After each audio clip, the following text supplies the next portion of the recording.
Fresh killer. What up, tribe? I wanted to speak to you all about what is happening in West Africa right now, what is being billed as a revolution, as the freedom for the African continent, more specifically the countries of Burkina Faso and Niger.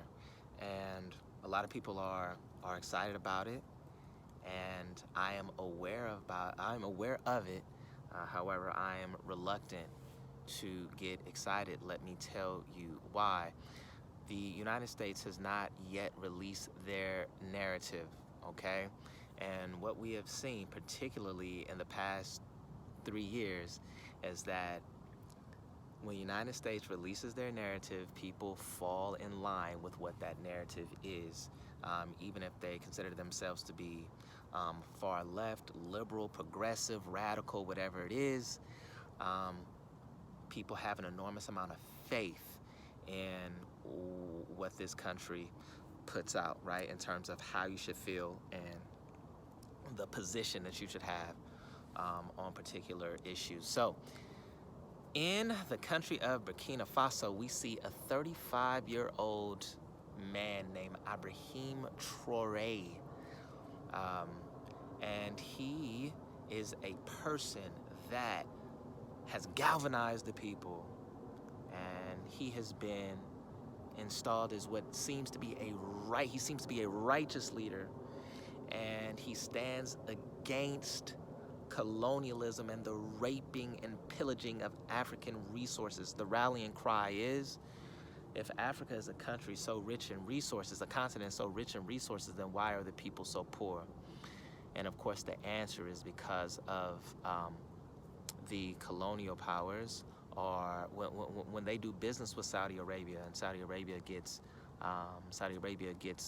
money from the profits for oil, and China gets money. They get profit for their exports, as does Japan and most other countries. They get money. When it comes to African countries, the Western powers, including the United States, just take.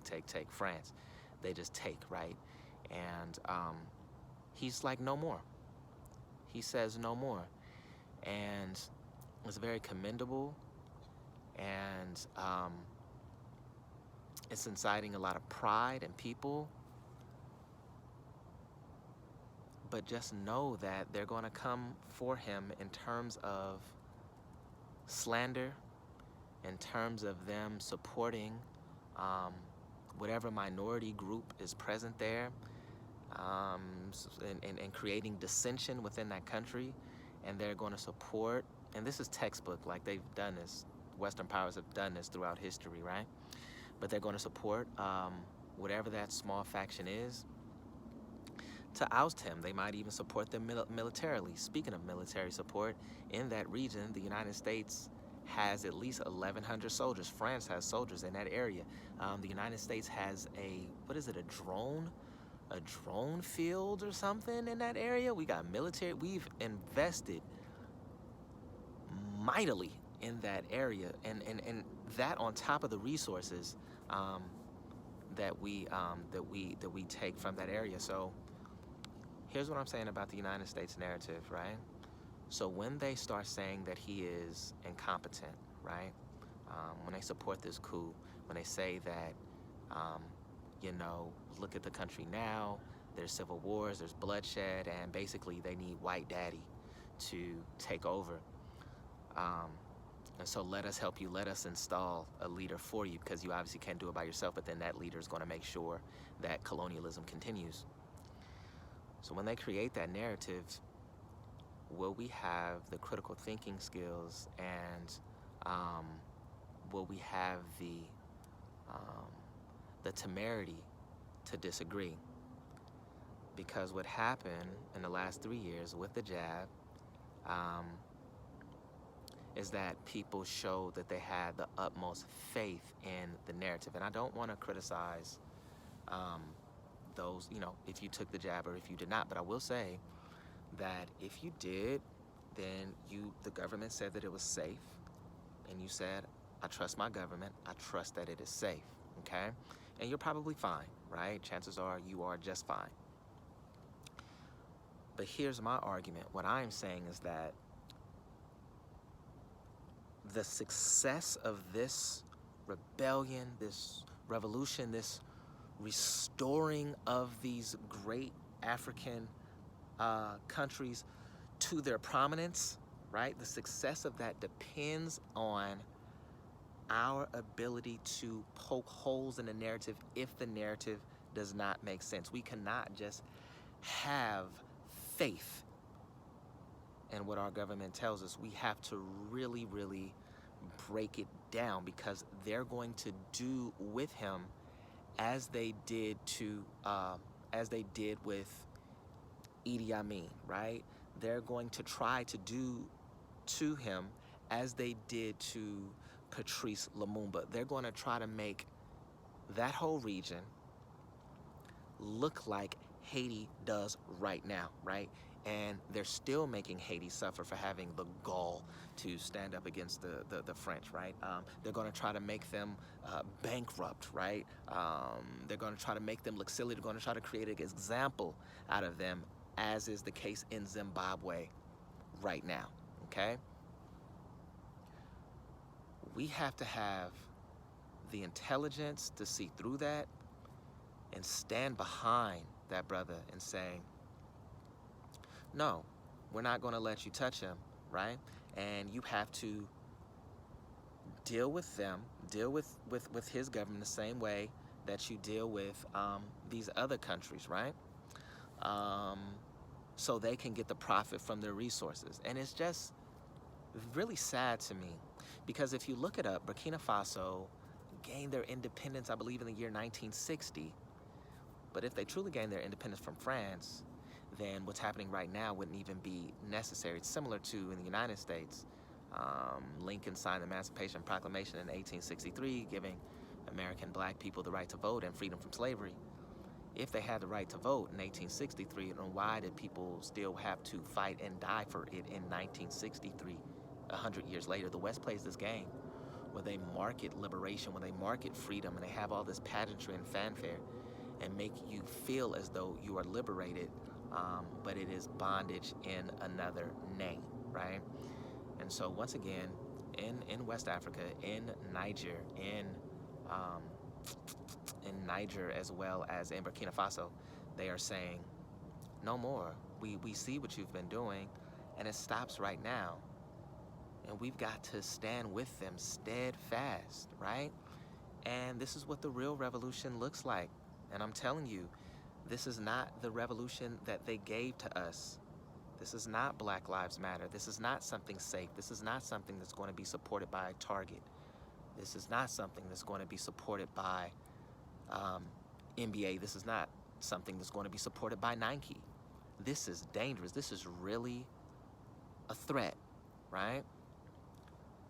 What we saw in Black Lives Matter, and with the Black Lives Matter movement, is those institutions felt comfortable supporting those, supporting that particular, supporting BLM, because they didn't see it as a threat to their style of living, as a threat to their wealth. Africa charging people what it's worth and retaining the money from their resources, that's going to threaten a lot of industries. And so they are going to fight for this.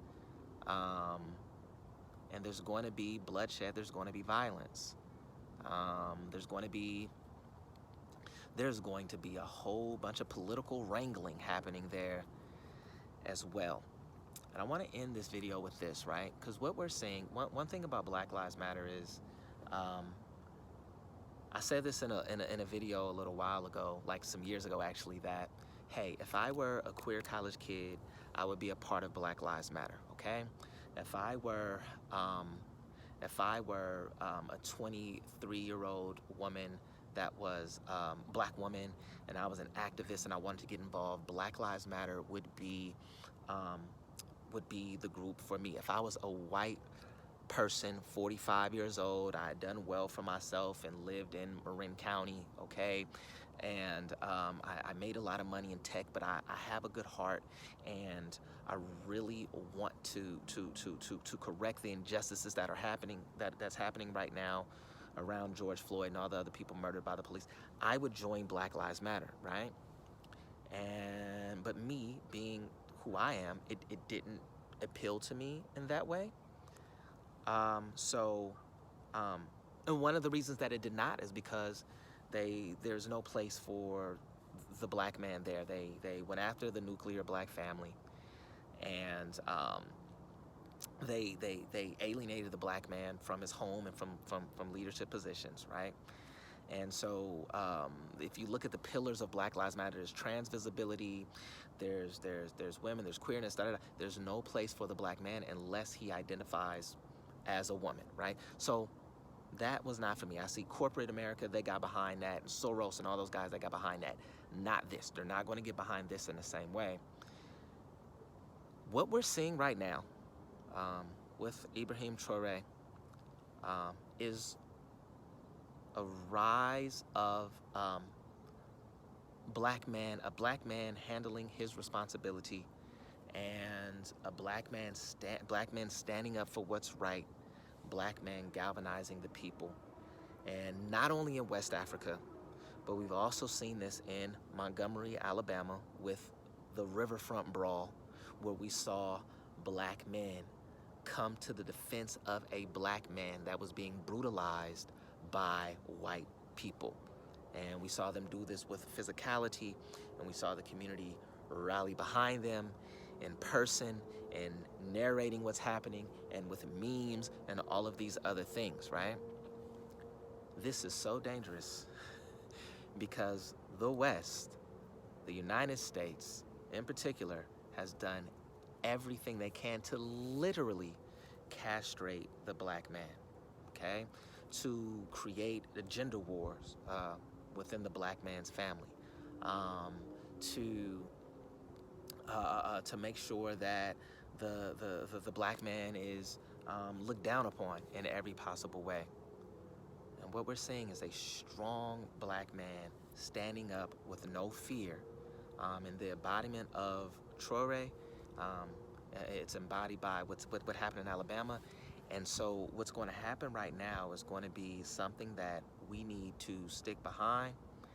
And it's not going to be something that's safe. It's going to be something that is really dangerous, because this presents the ultimate threat to the Western power structure. The black man learning his true value and learning his true power, and using that power to take off of his chains and to release himself from bondage. My goodness. So we're going to see, and stay tuned, stay steadfast. Please be critical. Please don't receive the narrative that they give you, but create your own narrative based on your own truth. Yo, appreciate you guys, man. Follow me, appreciate everybody subscribing and all that. Please subscribe if you haven't already. Share this video, like this video, comment on this video, and peace, tribe. Another one.